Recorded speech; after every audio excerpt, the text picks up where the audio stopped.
My wife and her lover laughed at me thinking I was a failure, but soon they regretted it when I became a millionaire and they went bankrupt. That Tuesday morning started like any other in Grace Falls.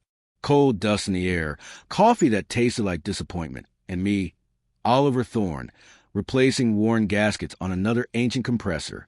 Then Cynthia walked into my workshop with news that would split my world down the middle. She'd been seeing someone. Richard Blake. The name hit me like a wrench to the gut. For months, everyone in town had been buzzing about this smooth-talking investor who'd been buying up old mining properties. Blake and his grand plans were turning Grace Falls into some kind of adventure tourism paradise.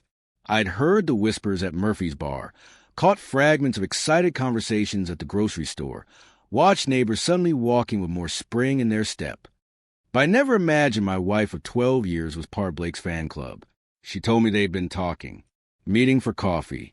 She didn't say how long or where exactly, but the guilt in her eyes told me everything I needed to know about how this conversation was going to end. Metal ghosts. That's what she called my life's work. Standing there in my workshop doorway, designer coat looking completely out of place among the oil stains and spare parts, she told me she couldn't live among my metal ghosts anymore. You know how some words cut deeper than any tool in your workshop? Those 3 syllables sliced through 48 years of believing I was building something meaningful instead of just collecting junk. She kept talking, but I stopped listening around the time she mentioned leaving Grace Falls. Something about needing a fresh start. Something about how Blake understood progress while I was stuck in the past. Something about wasting her life watching me restore machines that belonged to museums. That's when he showed up. Perfect timing, like they'd rehearsed this whole scene. Richard Blake in person was everything the rumors had promised and everything I had feared. $1,000 suit, European car that probably cost more than my house, cologne that smelled like money and broken promises. Standing outside my workshop, he looked like he'd been photoshopped into our reality. Grace Falls was all weathered wood and coal-stained brick. Decades of honest wear and hard living. Blake was magazine cover perfect, not a hair out of place. He didn't come inside. Smart move, considering I was holding a tire iron and fighting the urge to introduce it to his perfect smile. Instead, he stayed by his fancy car and made his offer through my open doorway. He wanted to buy my land, the 2 acres where I'd built my house and workshop after marrying Cynthia. Perfect location for his mountain adventure resort. He said, positioned right between the old mining trails and the main road, ideal for tourist access to the abandoned shafts he planned to convert. The number he mentioned was enough to set me up comfortable anywhere I wanted to live. Florida, maybe. Somewhere warm where broken-down mechanics want to die. I'd heard pieces of his pitch before from other folks in town. Underground restaurants in the old mine shafts. Rock climbing walls where coal seems used to be. Boutique hotels with cute names like the Copper Creek Inn. Jobs for local people. Just different jobs. Clean jobs. Modern jobs that didn't leave coal dust under your fingernails. Cynthia stood between us, but she wasn't looking at me anymore. Her eyes were fixed on Blake, like she'd already made her choice and was just waiting for this awkward formality to end. Like she wanted to get this over with so they could move on to whatever future they planned together. But all I could see was an outsider in an expensive suit trying to buy the bones of my hometown. Another smooth-talking businessman who'd probably given this same speech in dozens of other dying towns, selling the same dream to different desperate people. My workshop was my cathedral. 48 years of breathing life back into machines everyone else had given up on. Old drilling rigs from the 70s that wheezed like chain smokers but still had fight in them. Equipment I collected and restored over the decades. Tools that carried the weight of honest work and patient craftsmanship. Every gear had a purpose. Every worn bearing had seen things that mattered. This wasn't just about fixing machines. It was about having conversations with the past, listening to the stories that forgotten equipment wanted to tell. But people in town had started looking at me differently over the past few years.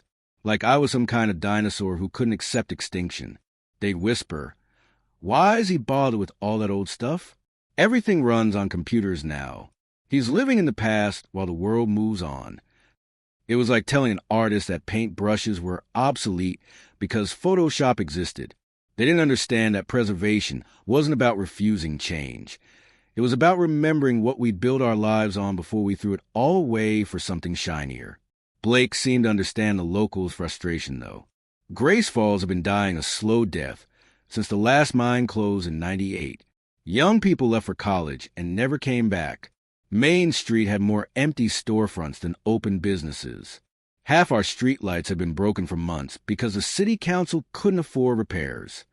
He wasn't wrong about any of that.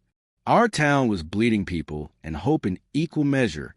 Maybe his vision was exactly what we needed to survive. Maybe I was just a stubborn fool clinging to things that didn't matter anymore. But something in Blake's eyes bothered me. Too polished, too rehearsed, too perfect. Like he'd practiced his conversation in a mirror until every gesture looked natural and every word carried exactly the right amount of sincerity. I told him no. Simple as that. Not interested in selling. Not interested in his vision for Grace Falls' future. Not interested in anything he was offering, including the return of my wife. The silence that followed was heavier than the cold dust that settled on everything in our valley. Blake's smile never wavered, but something cold flickered behind his eyes, like he'd expected this response and already had plans for dealing with stubborn obstacles like me. Cynthia's face went through about 6 different emotions in 10 seconds. Disappointment, anger, something that might have been pity. She looked at me like I'd just chosen poverty over prosperity, isolation over community, the past over any possible future. Maybe I had. Maybe that's exactly what I'd done. Blake said something polite about keeping his offer open, about hoping I'd reconsider when I had time to think it through properly. Then he and Cynthia climbed into his European status symbol and drove away, leaving me standing in my workshop doorway like a scarecrow guarding a field nobody wanted to plant. The silence that followed wasn't peaceful. It was oppressive, like the air itself was holding its breath waiting for something to break. I found myself staring at an old photograph on my workbench, me and Dad from maybe 15 years ago, both of us grinning over a drill press we just restored together. Dad had always believed that everything broken could be fixed if you cared enough to understand what went wrong.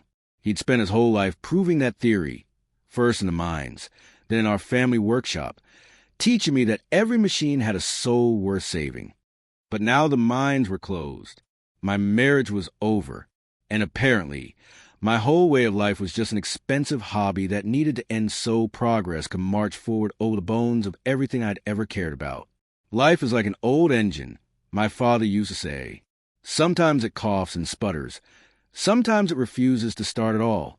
But there's always a chance to find what's broken and give it new life. You just have to know where to look. Problem was, I wasn't sure what was broken anymore. Was it me? Was it Grace Falls? Was it this whole idea that the past had anything valuable to teach the future? Standing there surrounded by the metal ghost that Cynthia couldn't stand, I felt like everything I had built my identity on was crumbling faster than old concrete. My neighbors thought I was crazy. My wife had chosen a stranger's promises over our shared history. Maybe everyone was right. But here's the thing about us Thorns. We don't stay broken long. We're fixers by nature. We look at busted things and see possibility instead of problems. We listen to what broken machines are trying to tell us, even when nobody else thinks they're worth saving. Maybe especially then. I had this feeling, deep in my gut where instinct lives, that the most important piece of rusty scrap in my life wasn't sitting on these workbenches.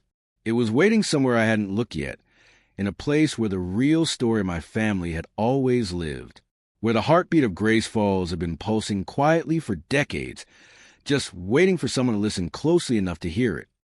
Sometimes when everything falls apart, that's when you finally hear the whispers that matter most. The voices of the valley itself, telling stories that go deeper than surface promises and shinier than fool's gold. I had no idea that losing everything I thought I wanted would lead me to finding everything I actually needed. But first, I had to learn how to listen. 3 days after Cynthia drove away with Blake, my phone rang at 6:47 a.m. Dad was gone. Heart attack in his sleep, the doctor said. Quick and painless. They assured me, like that somehow made losing the last person who understood me any easier to swallow. Walter Thorne, 73 years old, had worked his last shift in this world without so much as a goodbye. Everyone in Grace Falls knew Walter. Some called him a genius.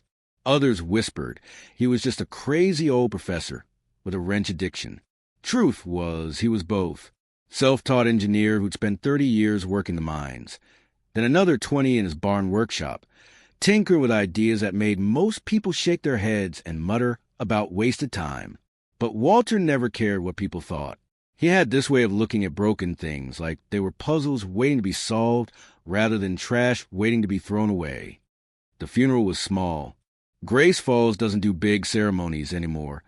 Too many folks have left, and those who remain don't have much energy for elaborate goodbyes. Standing there watching them lower my father into ground that still remembered the vibrations from decades of mining, I felt more alone than I had since Cynthia's betrayal. Mrs. Henderson brought casseroles. The Methodist church ladies offered prayers and sympathy cards with flowers on them. Everyone meant well, but their words felt hollow against the weight of losing the only person who'd ever truly got my obsession with fixing broken things. After the last mourner left, I found myself standing in front of the house where 3 generations of Thorns had lived, dreamed, and died. My grandfather Isaiah had built it himself in 1952 with lumber from the old mining company and stones pulled from our own land. Every board and beam carried stories. The house looked tired, paint peeling like old skin, shutters hanging crooked from decades of mountain weather. But it stood solid, built by hands that understood the difference between quick fixes and lasting solutions. Behind the house sat Dad's barn. To anyone else, it looked like a glorified junk pile with walls and a roof. Rusty equipment scattered everywhere, oil stains marking territories like some mechanical treasure map, enough spare parts to rebuild half the mining equipment that had ever operated in these mountains. But I knew better. This wasn't chaos. It was Walter Thorne Cathedral.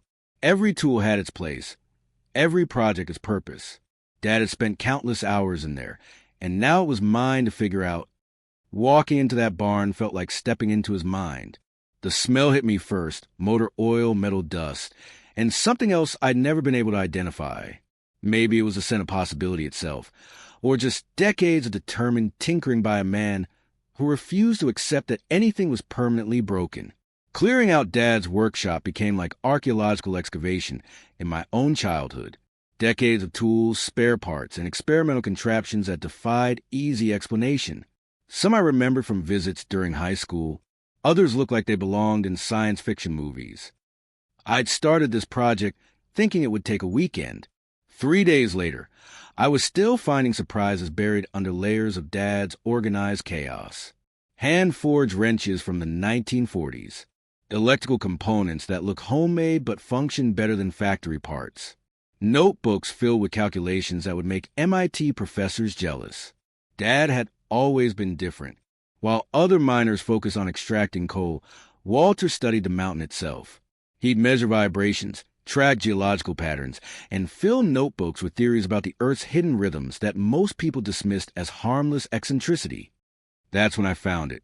Hidden behind a mountain of paint cans and old fishing nets, wrapped in canvas like some sacred relic. The moment my hands touched it, I knew this was different from everything else in the barn. Heavy, dense as a car battery, but crafted from some strange alloy that looked like aged copper mixed with brass. The surface was covered in intricate engravings, geometric patterns that seemed to flow and pulse even in the dim barn light. And there, mounted on top like a nameplate, was a small brass plaque. Heart of the Mountain, Walter Thorne, 1978. 1978. I would have been 13 that year, probably more interested in baseball cards and mysterious mechanical contraptions. But Dad had been building this thing while I was worried about algebra tests and whether Sally Morrison would notice me at the school dance. The device was beautiful in a way that had nothing to do with aesthetics and everything to do with purpose. Every curve seemed intentional. Every engraving placed with mathematical precision. This wasn't just metalwork. It was art disguised as engineering, or maybe engineering elevated to art. Next to the heart of the mountain lay Dad's journal. Leather-bound, pages yellow with age and stained with decades of coffee rings and motor oil fingerprints. The cover was worn smooth from handling, like Dad had spent countless hours reading and rereading his own thoughts. I opened it carefully, half expecting the pages to crumble. Instead, Dad's handwriting emerged clear and strong, filling page after page with diagrams, calculations, and theories that made my head spin just looking at them. The journal read like a conversation across time. Dad's voice came through every line, explaining ideas he'd never shared with anyone while he was alive. According to his notes, the heart of the mountain wasn't just some mechanical curiosity. It was designed to convert micro-vibrations from the Earth's crust into stable, clean energy. He called it tapping into the planet's pulse. The deep rhythms that flow through bedrock and soil, usually too subtle for human senses, but constant as gravity. Dad believed these vibrations could be harnessed, amplified, and converted into electricity that would never run out. It sounded impossible, like something from those old science fiction magazines Dad used to read when I was a kid. But the math in his journal was real, the engineering diagrams precise, and the device sitting in front of me was proof that Walter Thorne had actually built something based on these wild theories. Reading further, I discovered this wasn't just Dad's idea. It went back further to my grandfather Isaiah, a coal miner who'd been fascinated by Nikola Tesla's wireless energy experiments. Isaiah had spent his off hours studying electrical theory and dreaming about the day Grace Falls could power itself from a mountain's own energy. 3 generations of Thorns, each passing down pieces of the same impossible dream. Isaiah had the vision. Walter had the engineering skills to make it reality. And now it was sitting in my hands, waiting for someone to understand what they'd been trying to accomplish. The journal explained why I'd never known about this project. After high school, I'd fought with Dad about my future. He wanted me to stay in Grace Falls, learn the family trade, carry on the Thorne tradition of fixing things that mattered. I wanted normal. College somewhere far away. A career that didn't involve getting my hands dirty. A life that looked like what I saw on television instead of what I'd grown up with. We'd argued for months before I finally left for Virginia Tech, studying business administration like that would somehow transform me into someone different. But college didn't stick. Neither did the corporate job in Richmond that followed. After 5 years of wearing ties and pretending to care about quarterly reports, I'd come crawling back to Grace Falls with my tail between my legs, and my dreams scaled down to fit reality. Dad and I never really reconciled after that. We were polite, functional, but something had broken between us that neither of us knew how to fix. He'd continued his experiments alone while I built my own workshop and convinced myself I was following my own path instead of just a delayed version of his. Now, reading his journal, I realized how much I had missed. Not just the technical details of his work, but the philosophy behind it. Dad hadn't just been tinkering with machines.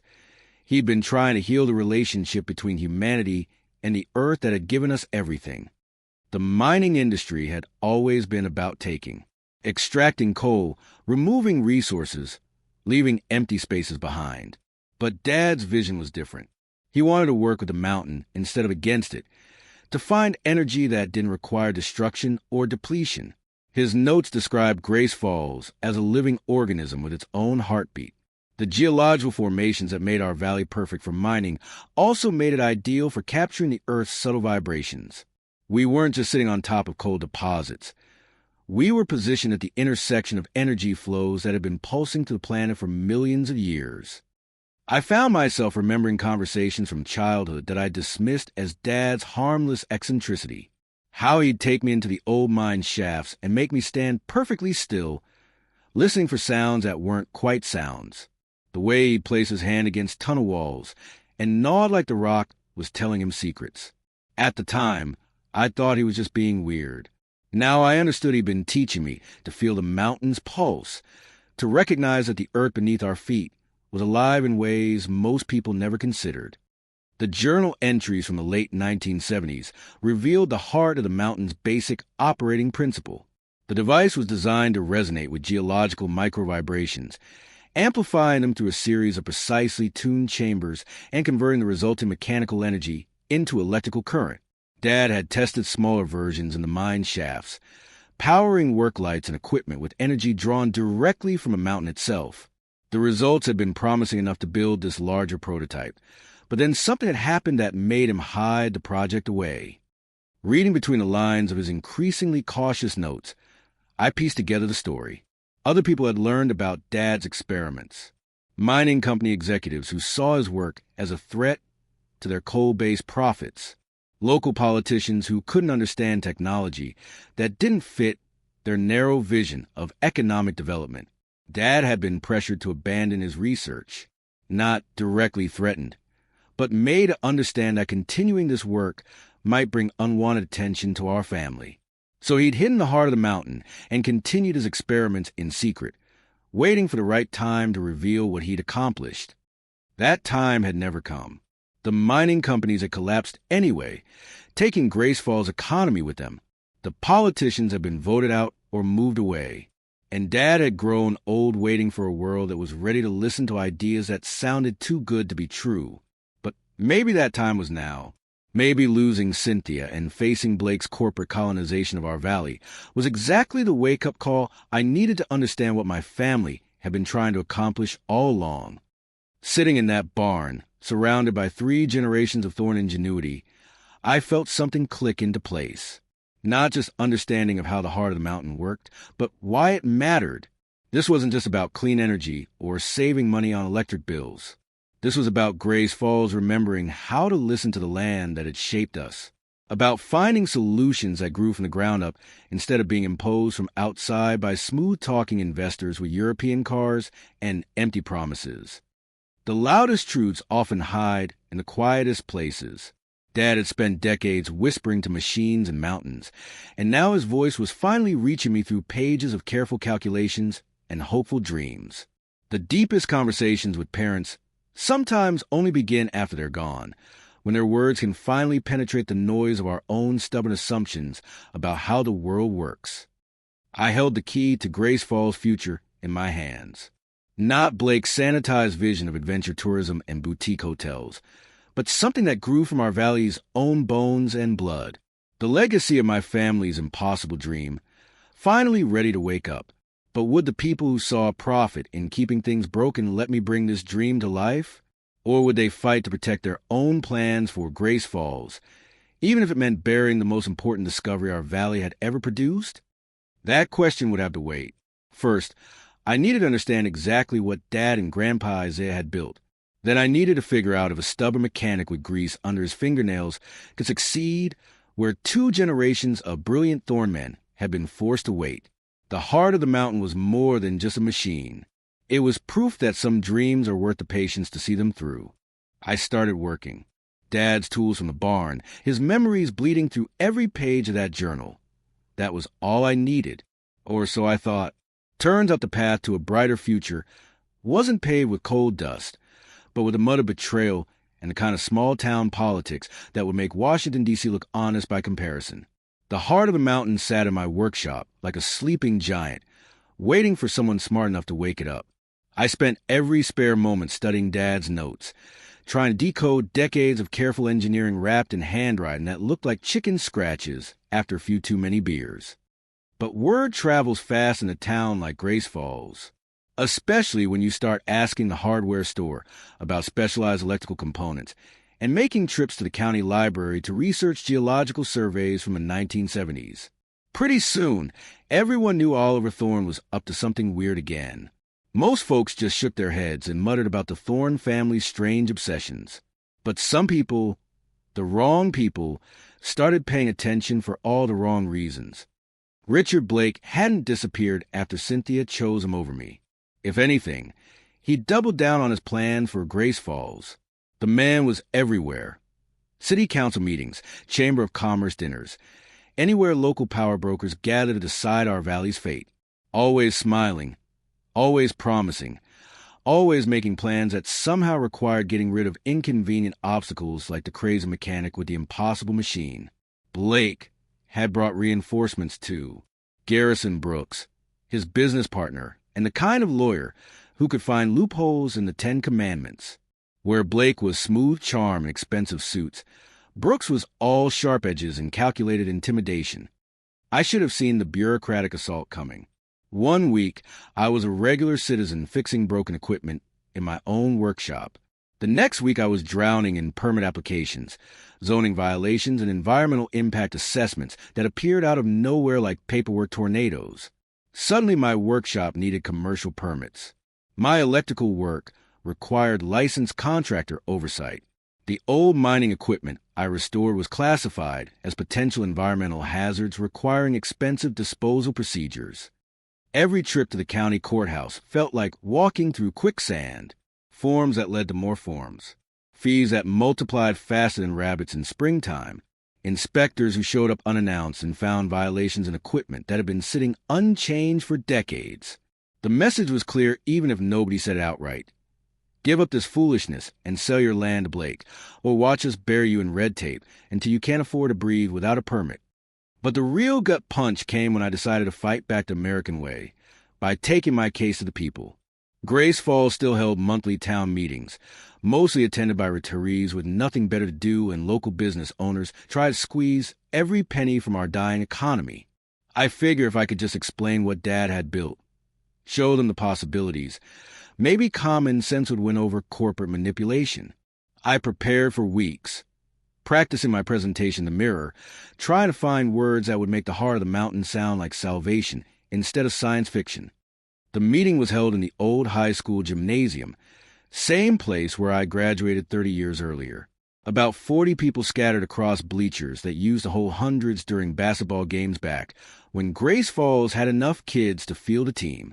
I stood up there under fluorescent lights that buzzed like angry wasps, holding Dad's journal and trying to explain how our valley could power itself in the mountain's own energy. Clean, renewable, practically free electricity drawn from geological vibrations that have been pulsing through bedrock for millions of years. For about 5 minutes, I thought I had them. People leaned forward, asked questions, seemed genuinely interested in an idea that could bring jobs and hope back to Grace Falls without strip mining our heritage or turning our mountains into theme parks for rich tourists. Then Garrison Brooks stood up. The man was built like a scarecrow wearing a $1,000 suit, all sharp angles and predatory smiles. He waited until the room was perfectly quiet before he started talking. Brooks didn't attack the science or question the engineering. Instead, he went straight for the jugular, family reputation, and small-town gossip. He reminded everyone about Walter Thorne's eccentric reputation, his decades of weird experiments that never amounted to anything practical. Then he turned that laser focus on me. The son who'd run away to college, failed at city life, and came crawling back to Grace Falls with his tail between his legs.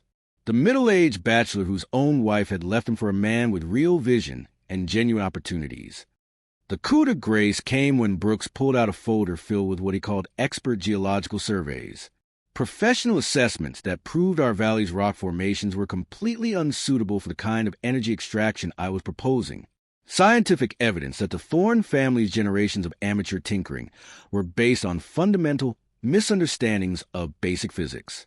He suggested, with a kind of condescending smile that made you want to punch something, that maybe the good people of Grace Falls should trust qualified professionals instead of believing in fairy tales about machines that ran on mountain magic. The room erupted in uncomfortable laughter and knowing looks. People who'd lived their whole lives trusting their own hands and hearts suddenly decided that fancy degrees and official documents trumped 3 generations of Thorne ingenuity. I sat there feeling smaller than a boat washer, watching my neighbors choose comfortable lies over difficult truths. The public humiliation cut deeper than Cynthia's betrayal, deeper than Blake's corporate colonization, deeper than anything I'd felt since Dad's funeral. But here's something I learned about getting kicked in the teeth by life. Sometimes a blow that should break you just makes you madder. That fire in my veins didn't go out. It burned brighter, hotter, more determined than ever. Walking out of that gymnasium, I made myself a promise. I was going to prove every one of those doubters wrong, even if it killed me trying. 3 days later, someone broke into Dad's barn. They didn't steal anything. That would have been too obvious. Instead, they sabotaged the heart of the mountain with surgical precision, damaged key components in ways that looked like natural wear and tear unless you knew exactly what to look for. Whoever did it understood the device well enough to cripple it without destroying it completely. Professional work by someone who'd studied Dad's designs carefully enough to know exactly where to strike. Standing in that barn, looking at months of careful restoration work undone by malicious hands, I felt something crack inside my chest. Not break, crack. like pressure building up before an explosion. They wanted me to start over from scratch, wanted me to get discouraged and give up, wanted me to take Blake's money and disappear so they could turn Grace Falls into whatever profitable fantasy they dreamed up.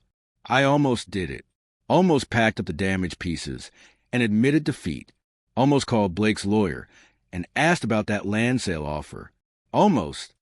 But life has this funny way of sending help exactly when you need it most, usually in forms you never expected.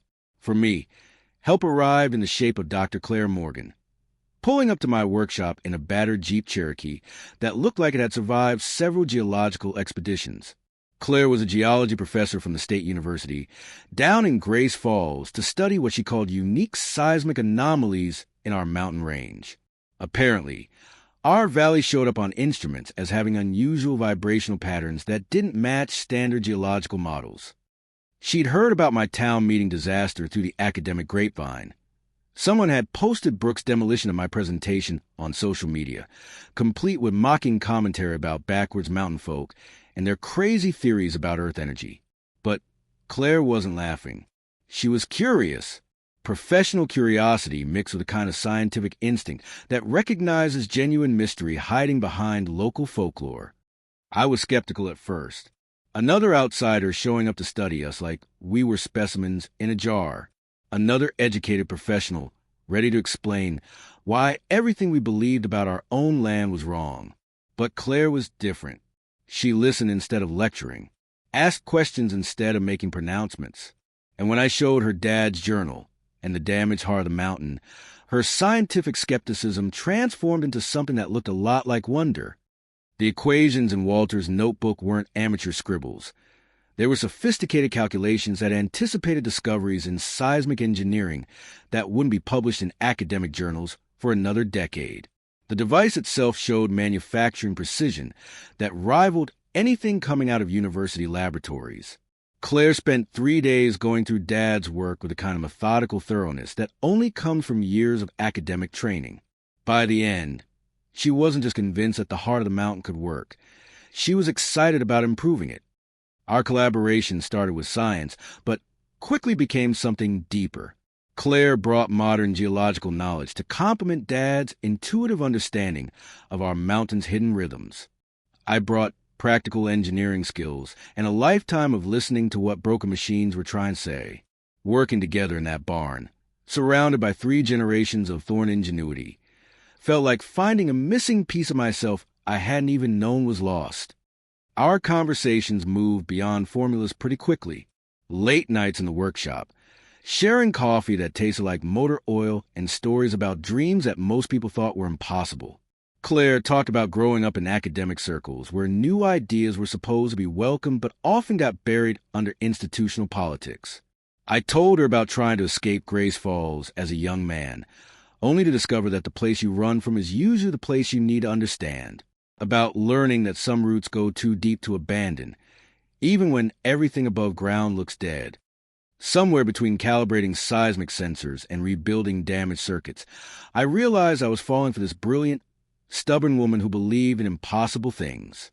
Claire's laugh in that dusty barn workshop sounded like hope itself, bright and clear against years of disappointment and defeat. Her faith in me, in Dad's work, in the possibility that a couple of determined people could change their corner of the world. That faith became the energy I needed to keep going when everything else seemed hopeless. We spent weeks hunting for the perfect location to test the rebuilt heart of the mountain. Claire's geological surveys had to match Dad's intuitive understanding of where the Earth's pulse was strongest. Modern science meeting mountain wisdom in a partnership that neither could have achieved alone. It was like treasure hunting, except the treasure was Grace Falls' future, and the map was written in seismic data and decades of careful observation by a man who'd learned to listen to stones. Sometimes it feels like fate is an old engine that gets stuck in the wrong gear. But my father always said every machine has its time, and when you find the right combination of patience and pressure, everything starts moving in the direction it was always meant to go. The best inventions aren't born in sterile laboratories with unlimited budgets. They come from dusty workshops where inspiration mixes with motor oil and coffee, where broken things get fixed by people too stubborn to accept that anything is permanently beyond repair. We were ready.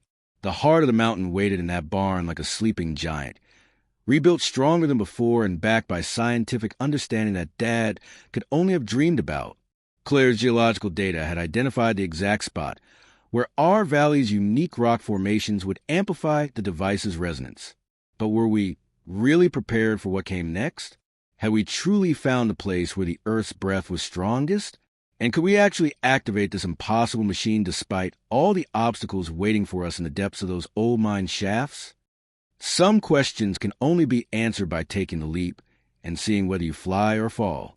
And after everything we'd been through, I was ready to find out which one it would be. After months of grinding work, sleepless nights, and countless experiments that left my workshop looking like a mad scientist's fever dream, we were finally ready. Claire and I had identified the perfect spot in one of the old abandoned mine shafts where the geological conditions matched Dad's theories like pieces of a puzzle that had been waiting decades to be solved.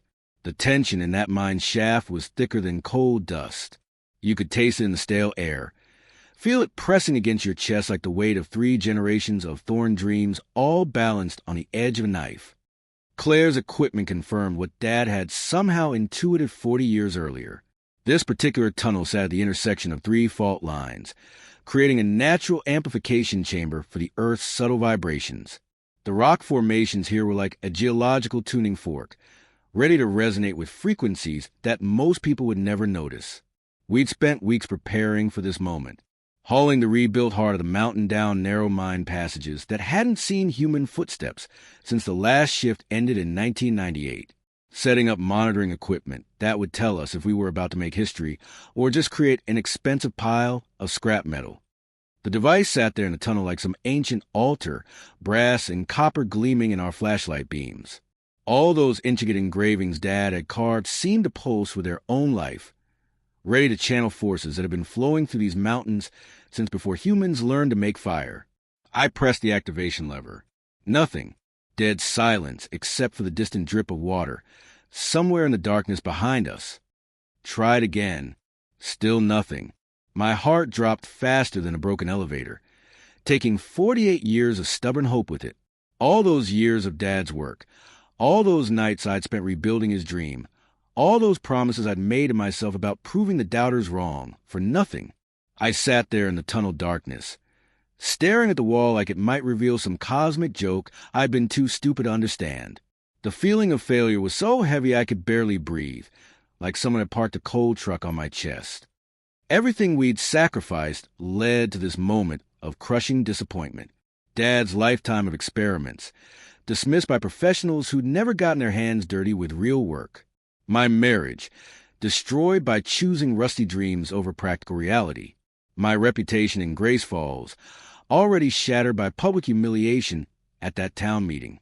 Maybe Brooks had been right. Maybe the Thorne family were just a bunch of crazy tinkers who'd wasted generations chasing impossible ideas, while the real world moved on without us. That's when Claire put her hand on my shoulder. Her touch was like an electric spark in that dead tunnel, warm and alive, and refusing to give up. She didn't say anything. Sometimes the best support comes without words, just presence and faith when everything else looks hopeless. And then I remembered something. A phrase Dad had scribbled in the margins of his journal. Words I'd read so many times they become background noise until this moment when they suddenly blaze across my memory like neon signs. Every gear has its time, even the smallest one. Dad had always believed in details, in the tiny adjustments that made the difference between failure and breakthrough.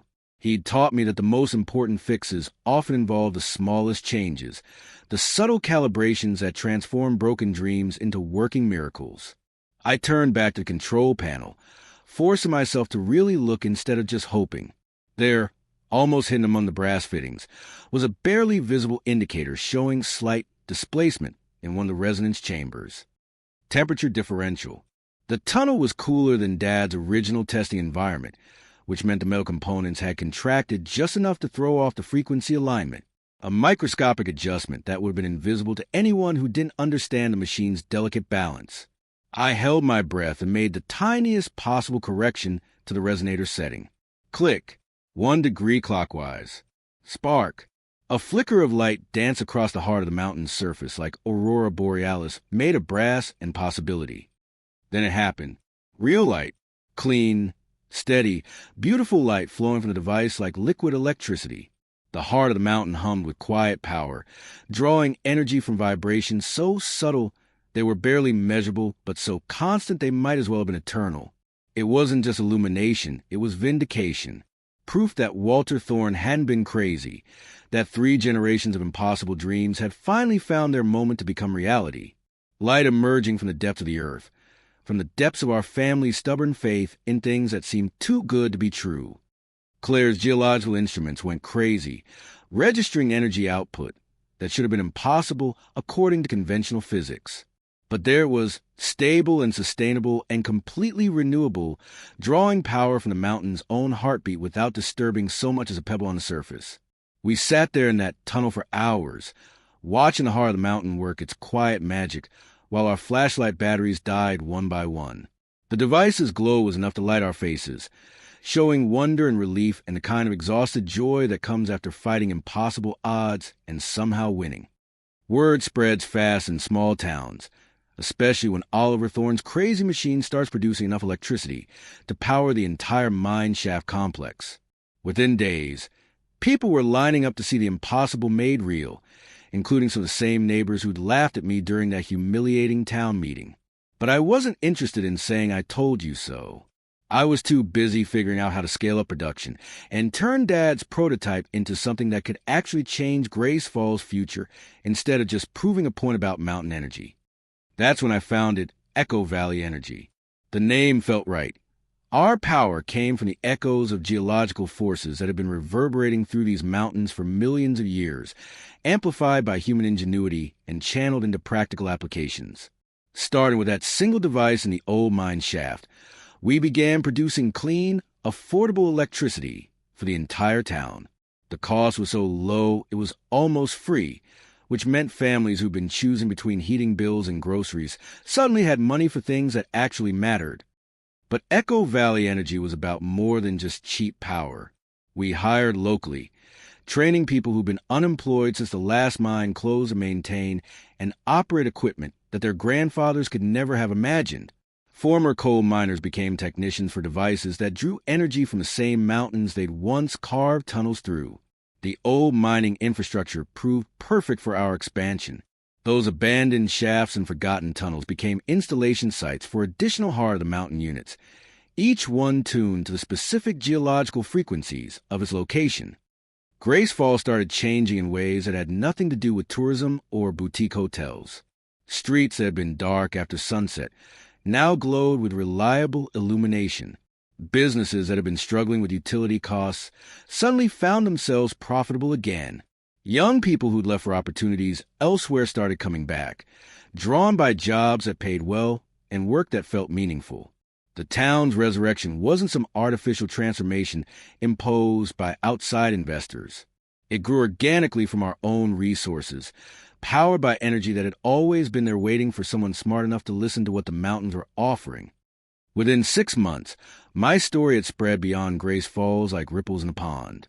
Local newspapers picked it up first, then regional outlets, then national media that couldn't resist the human interest angle of a small-town mechanic revolutionizing clean energy with his dead father's notebook and a mysterious device that seemed too good to be true. Television crews arrived with their cameras and skeptical attitudes, ready to debunk another rural legend about perpetual motion machines and free energy scams. They left scratching their heads at equipment that worked exactly as advertised, producing measurable results that their experts couldn't explain away. The financial offers started arriving faster than I could read them.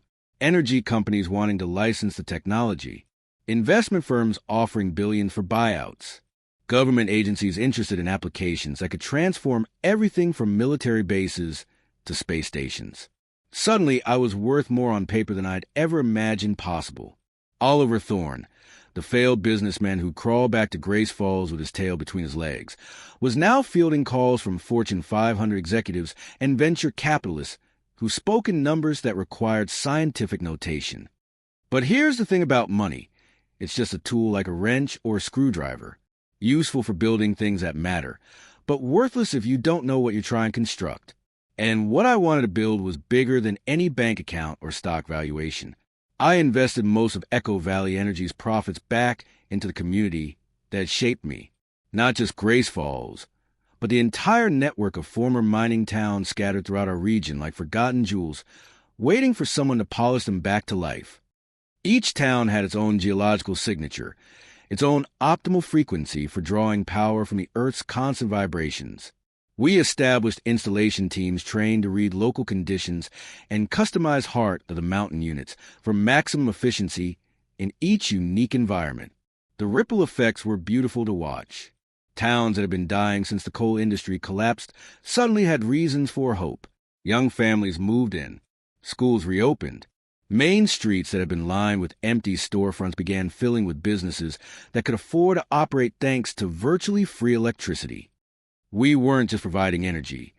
We were restoring dignity to communities that had been written off by politicians and economists who measured value only in quarterly profits and election cycles. These places had always had worth. They'd just been using the wrong tools to express it. The media attention brought unexpected opportunities. Speaking engagements at universities where professors wanted to understand how a self-taught engineer had achieved breakthroughs that had eluded their research teams for decades. Congressional hearings where politicians tried to figure out how to regulate technology they didn't understand. Magazine covers. Award ceremonies. Invitations to conferences where I was supposed to rub shoulders with tech billionaires and Nobel Prize winners who'd accomplished great things using resources I could never have imagined having access to. But the moment that meant the most happened right here in Grace Falls. Mrs. Henderson, the same woman who brought casseroles after Dad's funeral, stopped me outside the post office and told me her granddaughter was moving back from college because Echo Valley Energy had created the kind of career opportunities that used to require leaving home forever. That's when I knew we'd succeeded at something bigger than business or technology or even clean energy. We'd proven that some places are worth fighting for, that some dreams are worth the patience to see them through, that some legacies are worth honoring even when the world tells you they're obsolete. Money is nice, don't get me wrong. Having enough to pay bills without worry, to invest in equipment that actually works instead of making do with whatever you can afford, that's a blessing not everyone gets to experience. But watching people smile again, seeing kids play on well-lit streets instead of hiding in shadows, knowing that families have choices they didn't have before, that's priceless. That's the kind of wealth that compounds across generations instead of evaporating when markets crash or technologies become obsolete.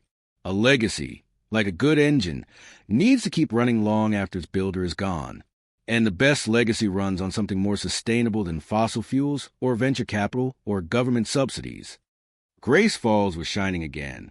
Echo Valley Energy had become a symbol of what was possible when communities refused to accept that their best days were behind them. I'd gone from small-town failure to millionaire success story, proving that American ingenuity still mattered in an age of global corporations and artificial intelligence. But success in business was just a foundation. The real question was what came next in the personal dimension of my life. Would the shadows from my past finally dissolve in the light of achievement? Or would they prove more persistent than I'd hoped? Some victories are easier to win than others. And some battles can only be fought after you've proven to yourself that you're worth fighting for. One day, when Echo Valley Energy was running like a well-oiled machine and Grace Falls was thriving in ways nobody had imagined possible, she came back. Cynthia, standing at the door of my workshop like a ghost from a life I'd almost forgotten I used to live. The irony wasn't lost on me. There she was, looking at the modernized space where the original heart of the mountain now sat as a monument to everything she'd once dismissed as worthless junk, surrounded by light and history, and the kind of success she'd always said I'd never achieve. Richard Blake's empire had crumbled faster than a house built on shifting sand. Turns out his ecotourism projects were mostly hot air and investor money, with no real foundation underneath. When environmental impact studies revealed the true cost of his mountain adventure resorts, and when the regulatory agencies started asking hard questions about his financing, the whole operation collapsed like a controlled demolition. Blake himself had disappeared somewhere between bankruptcy court and federal investigations into securities fraud. Last anyone heard, He was selling insurance in Tampa and driving a 10-year-old Honda instead of that European status symbol that had impressed so many people back when promises were all he had to offer. Cynthia looked exhausted, broken, like someone who bet everything on the wrong horse and watched her savings disappear in real time. She'd aged more in 2 years than she had in the previous 10, wearing the kind of weariness that comes from learning hard truths about trusting smooth talkers with shiny shoes and empty promises. She tried to explain herself, talking about mistakes and pressure and misunderstandings, about how Blake had painted such a convincing picture of the future that she convinced herself our marriage was holding her back from something better, about how she'd realized too late that better wasn't always different and different wasn't always better. The regret in her voice was real, raw, the kind of honest emotion that can't be faked because it costs too much to manufacture. She wanted to come back, to try again, to see if we could rebuild what she'd thrown away for promises that turned out to be worth less than the paper they weren't even written on. I looked at her standing there in my doorway, and I felt something I hadn't expected. Not anger, not triumph, not even satisfaction at being proven right about Blake's true character. Just a kind of gentle sadness mixed with understanding that comes when you finally see people clearly instead of how you wish they were. The words came out quietly, without heat or accusation. I told her she wanted a future, and I'd built one, just not with her. In that moment, I realized something that felt like freedom itself. I didn't need her approval anymore. Didn't need her presence to validate my choices or her absence to fuel my determination. I was complete without her, free from the past, from resentment, from the exhausting work of trying to prove something to someone who'd never understood what I was really about in the first place. Claire had been watching from across the workshop, giving us space for a conversation that needed to happen, but staying close enough to remind me that my life had moved forward in ways that didn't require looking backward. After Cynthia left quietly, without drama, like someone who finally understood when a chapter was truly finished, Claire and I talk about second chances and the difference between them and do-overs. Some things in life get broken beyond repair. Others just need the right person to recognize their value and put in the work to restore them properly. 6 months later, Claire and I got married in a ceremony that felt like the most natural thing in the world. Nothing fancy, just family, friends, and the kind of celebration that happens when two people find each other at exactly the right moment in their lives. We held the ceremony at the original heart of the mountain installation site, deep in the mine shaft where Dad's impossible dream had finally come to life. The device hung quietly in the background, providing both literal and metaphorical illumination for promises we made about building something together that would last longer than either of us. Claire wasn't just my wife. She was my partner in every sense that mattered. Equal contributor to Echo Valley Energy's continued expansion, co-developer of new applications for geological energy harvesting, and the kind of intellectual companion who made every day feel like a discovery waiting to happen. Our relationship had grown from mutual respect and shared work into something deeper than romance, a partnership built on a solid foundation of common purpose and complementary skills. She was my heart of the valley, the constant energy source that kept everything else running smoothly. Together, we expanded Echo Valley Energy's reach throughout the Appalachian region, bringing clean power and economic opportunity to communities that had been forgotten by politicians and abandoned by corporations looking for easier profits elsewhere. Each installation was customized for local geological conditions, turning every former mining town into a showcase for what was possible when you worked with the land instead of against it. The company became more than just a business. It was a demonstration that some legacies are worth preserving, that some dreams are worth the patience to see them through, that some communities are worth fighting for even when the rest of the world has written them off. We'd proven that innovation doesn't always come from Silicon Valley laboratories or university research centers. Sometimes the most important breakthroughs happen in dusty workshops where inspiration mixes with motor oil and coffee, where broken things get fixed by people too stubborn to accept that anything is permanently beyond repair. The light in the heart of the mountain that my family had always felt was now powering streetlights in homes and businesses throughout our valley, energy that came from the earth itself, sustainable and clean and practically inexhaustible, drawn from forces that had been flowing through bedrock since before humans learned to make fire. Sometimes you have to walk through darkness to find your light. Sometimes you have to lose everything you thought you wanted to discover what you actually needed. And sometimes the most important victories are the quiet ones that happen when nobody's watching except the people who matter most. Real happiness isn't about having the right things. It's about having the right people beside you when those things stop mattering. For me, that meant the heart of the mountain humming in its tunnel, Claire laughing in our workshop, and Grace Falls glowing with possibilities that had taken 3 generations to finally realize.